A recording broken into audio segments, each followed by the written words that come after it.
కూడా ప్రశాంతంగా తీసుకున్న మనమందరం కూడా మూసి సుందరీకరణ అనే ఒక ప్రాజెక్ట్ తీసుకొచ్చి మన జీవితంలో భయాందోళనమైన ఒక పరిస్థితులు తీసుకొచ్చి ఈ సంవత్సరం నుంచి ఏ విధమైన పరిస్థితుల్లో మనందరికీ తెలుసు. ఈ రోజు మేము మీ అందరి మధ్యలో వచ్చిన కారణం ఏమనగా ఆ రోజు దుఃఖంలో మేము మీతో ఉన్నాం, సుఖంలో కూడా మీతో ఉన్నామని చెప్పడానికే ఈరోజు మీతో మేము రావడం జరిగింది. అదే కాకుండా మీకు ఒక అభయం మేమే కాదు, మాతో పాటు మా నాయకత్వం కూడా మీతో ఉంది. కేసీఆర్ గారు మీతో ఉన్నారు. మూసి ఈ పరివాహక ప్రాంతంలో ఉన్న బాధితులు మీ కుటుంబాలు ఏవైతే మీరందరూ ఉన్నారో మీకు ఒక అభయం ఇవ్వడానికి బీఆర్ఎస్ పార్టీగా ఈరోజు హరీష్ రావు మీ మందరికి రావడం జరిగింది. ముమ్మాటికి మా పార్టీ మీతో ఉన్నది. రేపు జరగబోయే ఏ ఎన్నికలైనా కూడా ఇక్కడ స్థానిక ఎన్నికలు కావచ్చు, స్థానిక ఎన్నికలు ఉండొచ్చు, లేదా ఏ ఎన్నికలైనా కూడా మీరు ఖచ్చితంగా బీఆర్ఎస్ పార్టీతో ఉంటారని మేము భావిస్తాం. ఎందుకంటే రేపు పాలసీ నిర్ణయంగా మూసీ ప్రవాహిక ప్రాంతంలో మీరు చూస్తున్న మీరందరూ కూడా మేము ఒక పాలసీ నిర్ణయంగా మీకు ఒక సేఫ్ గార్డ్, ఒక మెజర్ తీసుకోవడానికి మేము ప్రయత్నం చేస్తున్నాం. ఇదన్నీ కూడా మీరు గుర్తుపెట్టుకోవాలా. మీతో పాటు ముమ్మాటికి మేము ఉన్నామని చెప్పడానికి ఈ సందేశం ఇవ్వడానికి మేము ఈ మధ్యలో ఉండడం జరిగింది. ఇంకొక సమయం తీసుకోము. ఇప్పుడు మీకు పండగ మనందరికీ ఉంది, ఎవరి ఇంటికి వాళ్ళకి వెళ్ళిపోవాలి. కాబట్టి మీ అందరిని ఉద్దేశించి నేను పెద్దలు హరీష్ అని మాట్లాడాలని చెప్పి నేను కోరుకుంటాను.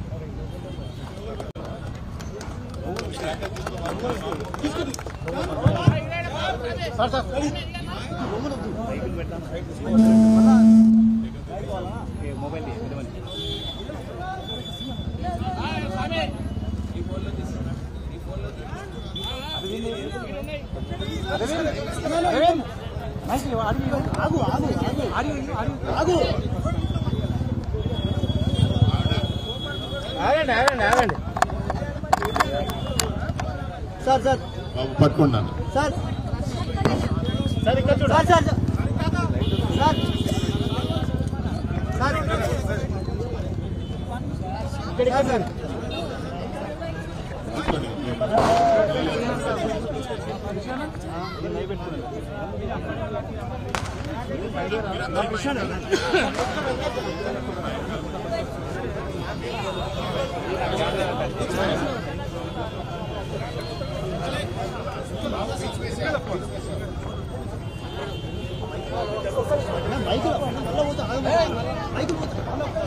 ఓన్లీ మైకులో ఒకటి సౌండ్ వస్తుంది మైక్ ఎందుకు ఇంకా సౌండ్ వస్తుంది.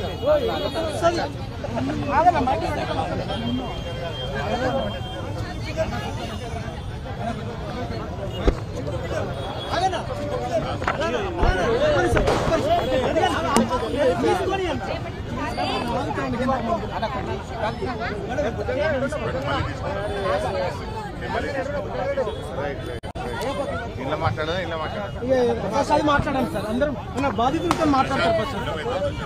బాధితులతో సార్ మాట్లాడతారు, అర్థం చేసుకోవచ్చు. ఫస్ట్ బాధితులతో మైకులు వద్దంటుండు.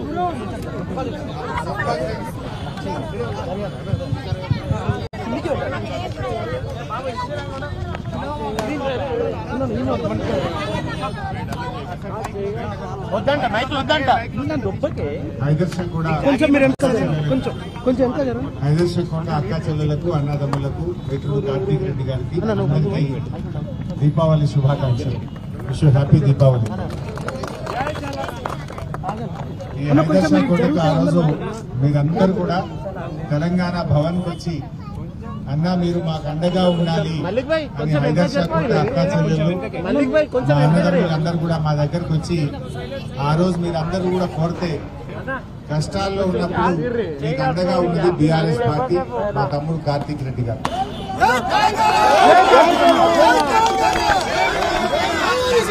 మీకు ధైర్యాన్ని ఇచ్చింది,